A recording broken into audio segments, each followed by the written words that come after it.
Hi, my name is Chris Anzai. I'm editor here at PHOTIGY.com, and we're going to be doing a series of gear reviews. We've partnered with BH Photo Video.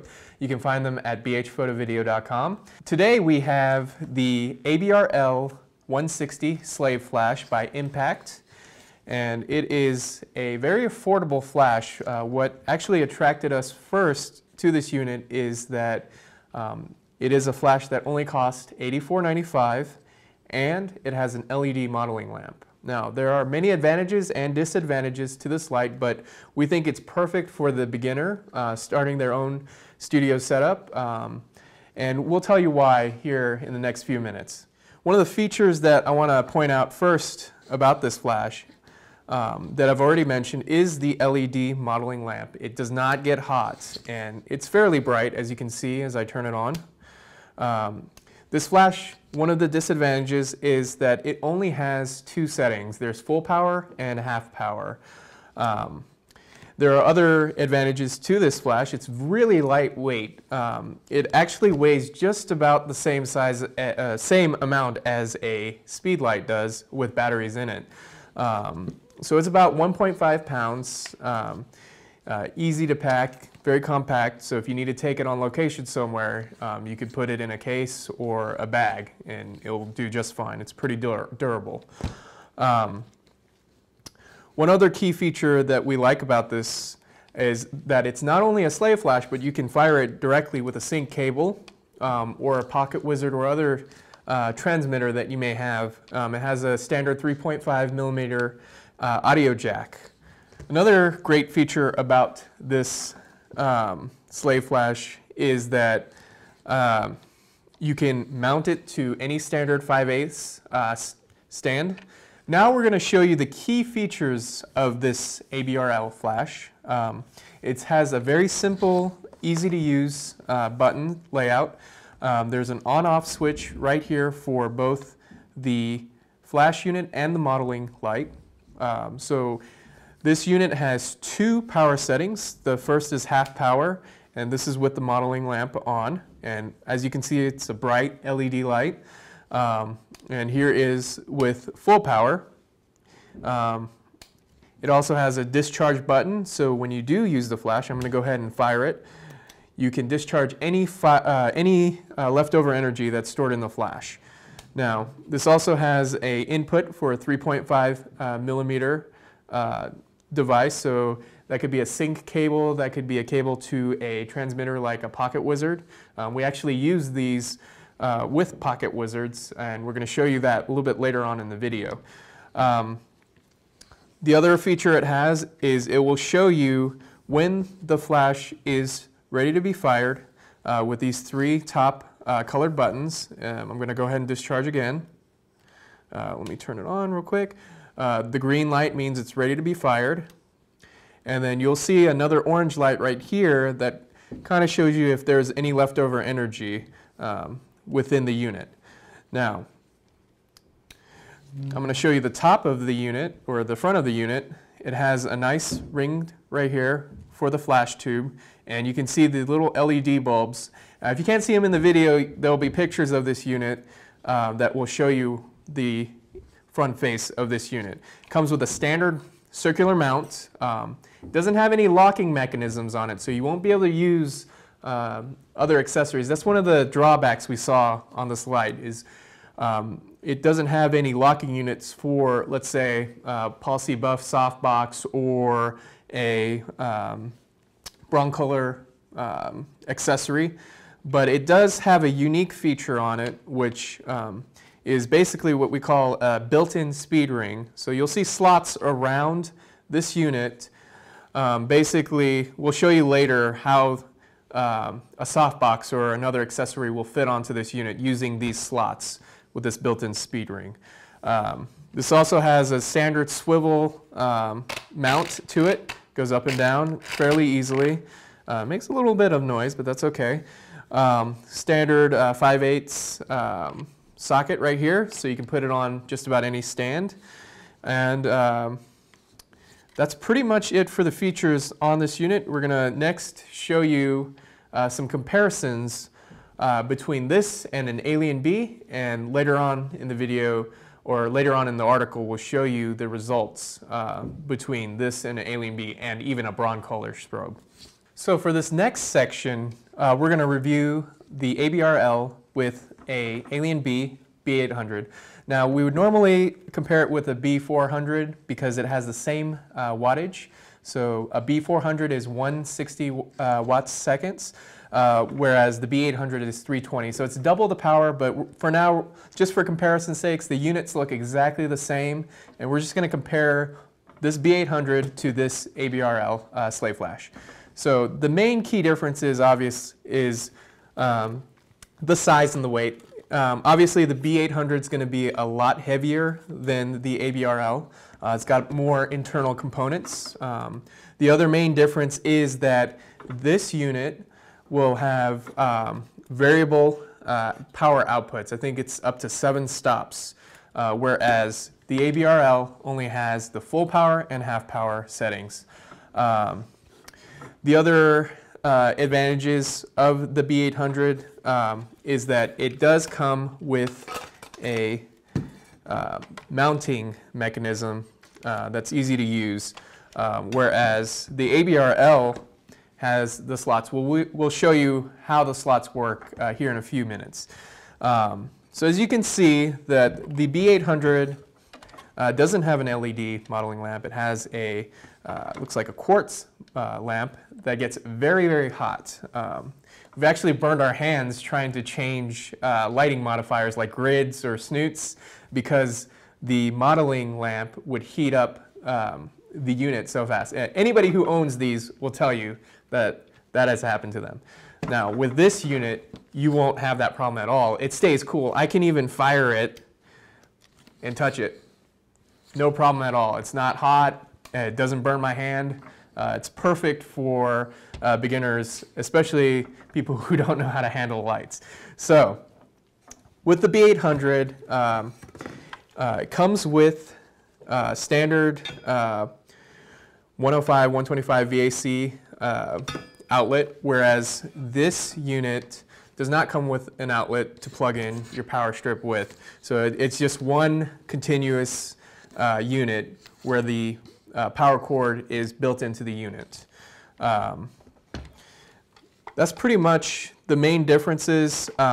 They both have, this one has an internal cooling fan, this one does not.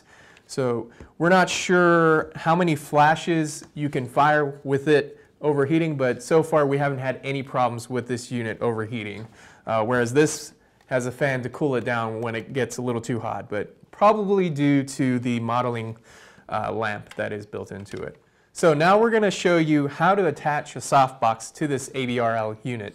Now this softbox requires, or this light requires special softboxes.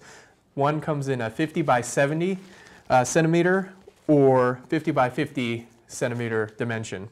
Now the 50 by 70 centimeter softbox is going to run around $49.95, and the 50 by 50 is going to be $38.95. Now these softboxes are special to this unit and to fluorescent units, and we're going to quickly show you how to attach this softbox to this light. So basically, when you buy the softbox, it comes with a case, 4 rods, an external baffle, and the softbox unit itself. One of the things that we would have liked to seen in the softbox is an internal baffle to spread out the light more evenly. Later on in this article, you'll see a comparison between, let's say, a Paul C. Buff softbox and this impact softbox, and see how the light spreads and see what the advantages and the disadvantages of those are. So I'm going to put this softbox together. I'm going to put this case down. So first thing you have to do is to grab a rod and put it into the slot that's built in, what we call the built-in speed ring. So I'm just going to attach that there. And then,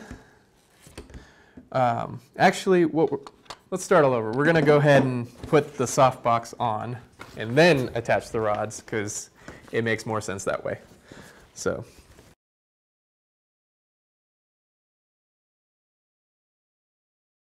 All right, so for the final part of the setup is just the softbox cover, the outer covering, the outer baffle. What we liked a lot about this outer baffle is that it kind of conforms over the softbox. It's not, a lot of these softboxes that you see out on the market will have this inner Velcro that attaches the outer baffle to the softbox. There's a lot of reasons why we kind of don't like it and we do like it. A good reason for that inner Velcro mechanism is that you can add like grids or other modifiers to the softbox. But for this particular softbox, you won't be able to add any other modifiers. Later, we'll show you why not having that inner part is advantageous to product photography. So just put that on real quick. It does have Velcro on the sides, but it should just fit really nice and tightly around the softbox. So there you have the softbox. So now that we have the softbox on the unit itself, I'm going to just show you quickly what it looks like with the modeling light on.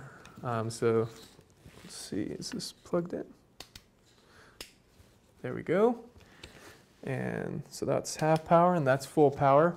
We're going to show you a picture of the actual light distribution on the softbox. As you can see, you can kind of tell maybe in the video that you'll see there's some fall off on the edges here. Well, you'll see that more clearly defined in the picture later in the article. That's one of the disadvantages of the softbox and not having that inner baffle. But overall, for the price and the size, it's a great piece and a great recommended addition to this unit. You're going to need a light modifier for this unit because it spreads light like crazy and it doesn't have a reflector attachment that comes with it. So you're going to need either a snoot, a barn door, or a softbox. The softbox is great because it's very general purpose. You can use it for many things. You can even turn this into a strip bank by adding maybe black strips to the front face of this unit, just attaching it with some paper clips. So while we do like the softbox, it's lightweight, it comes with a carrying case, there are some disadvantages as we pointed out. Another disadvantage of this softbox is that it does not rotate. There's no rotating ring on it. So whatever way that you set the softbox up, here we have it horizontally, you can also set it vertically. That's the way it's going to stay.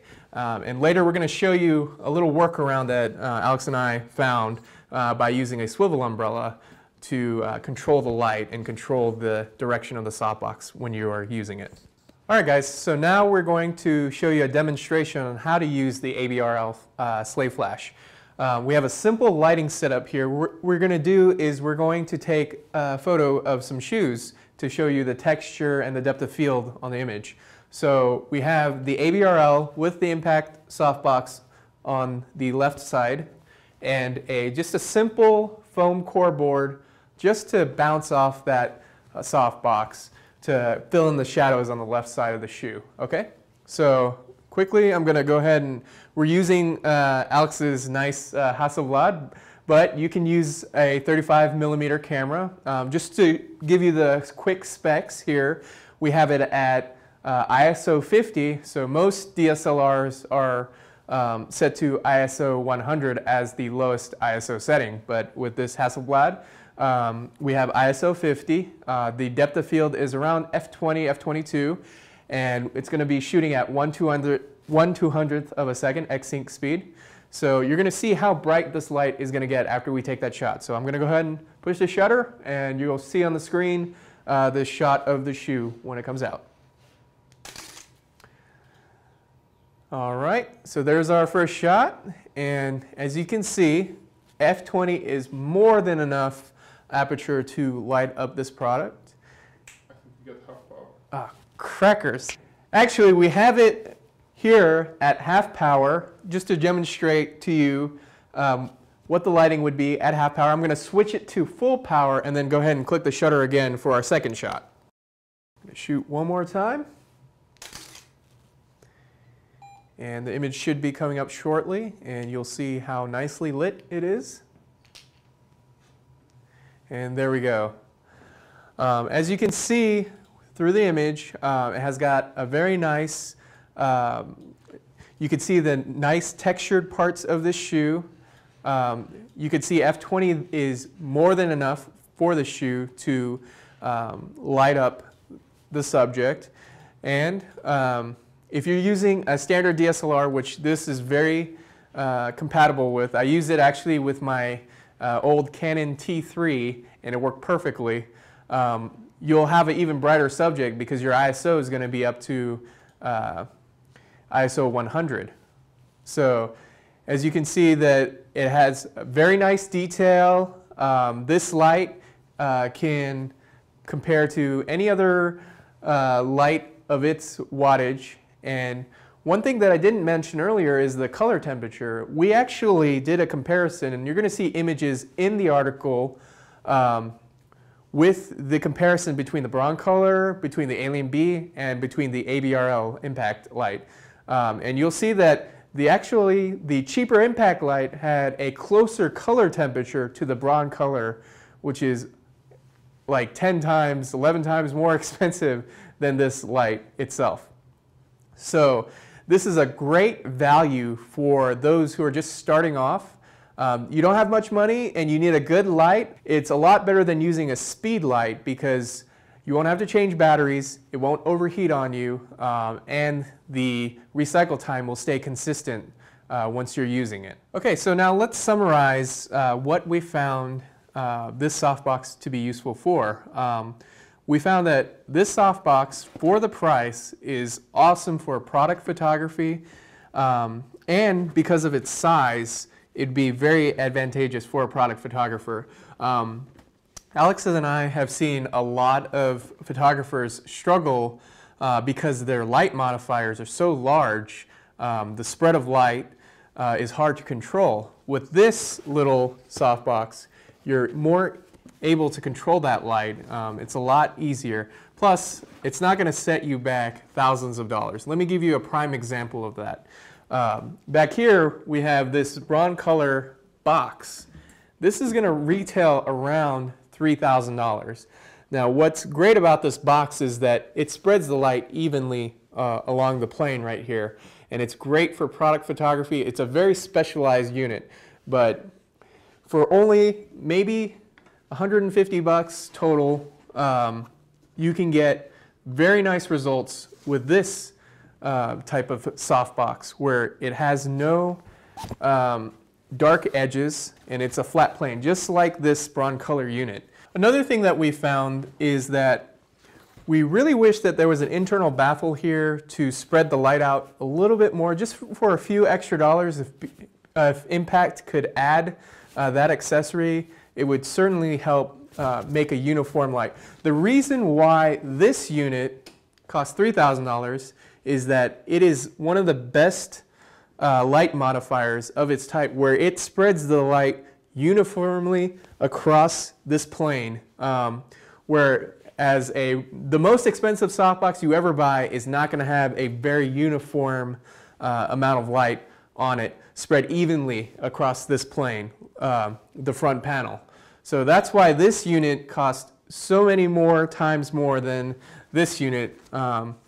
It's because of that spread of light. It's very difficult to do, especially with fabric. As you can see, this is made out of a specialized plastic material that evenly distributes the light. We'd like to thank you for watching this review. We're going to have a series of reviews, especially for those starting out in product photography, and we're going to try to review affordable gear that we think is decent enough to get amazing results. This is Chris Anzai from PHOTIGY.com again, signing off. If you guys have any comments, questions, please email me at chrisanzai@PHOTIGY.com. If you have any suggestions on how to improve these reviews, definitely let us know in the comments box or by emailing me as well. Thank you guys and have a great day.